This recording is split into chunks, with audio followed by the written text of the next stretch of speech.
26 au 28 mai 2017, le salon de l'alchimie du jeu s'est déroulé au parc des expositions de Toulouse. Depuis 15 ans, le public se retrouve chaque année de plus en plus nombreux.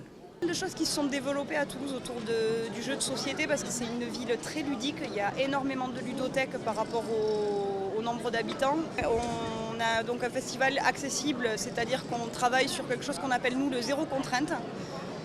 Ça veut dire donc, le festival gratuit parce que accessible à toute catégorie sociale. Festival accessible à tout type de handicap, les allées sont prévues pour laisser passer les fauteuils roulants. On a des jeux adaptés pour les déficients visuels. On a des interprètes en langue des signes, des bénévoles sourds. Voilà. Il y a tout un travail qui est fait autour de le jeu doit pouvoir être accessible à tous. Une partie du salon est dédiée aux auteurs. Après avoir créé un jeu, ils viennent le faire tester, soit pour avoir des retours et le faire évoluer, soit pour le présenter à des éditeurs.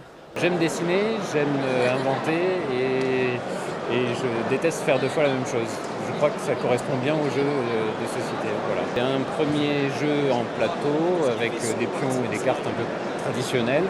Je suis auteur du jeu de plateau Alvélae, un jeu de gestion d'Empire Galactique. Un scénario qui change à chaque partie. C'est un mélange de jeux vidéo de gestion et de jeux de rôle papier. Et j'ai essayé de concilier les deux. Au salon, il est possible de rencontrer tout type de jeux et activités, des plus sérieuses comme les échecs aux plus décalés. Namasté Bismillah, nous sommes en 2042 aujourd'hui. Et en 2042, le monde a périclité après un grand cancer au zénith de Justin Bieber. Et la religion officielle est le charlatanisme. Parce que cela a toujours été faux et vrai en même temps. Moi-même, professeur Elam Alkimaris, charlamanologue, et néantopracteur, capable de rien redresser en ne faisant rien, 100% garantie, et tout est toujours en bon état. Il y a beaucoup de PVI, donc de personnes à vitalité indécise. Alors les gens qui font beaucoup d'amalgame et de délit de faciès disent zombies. Mais nous, on ne veut pas faire d'amalgame.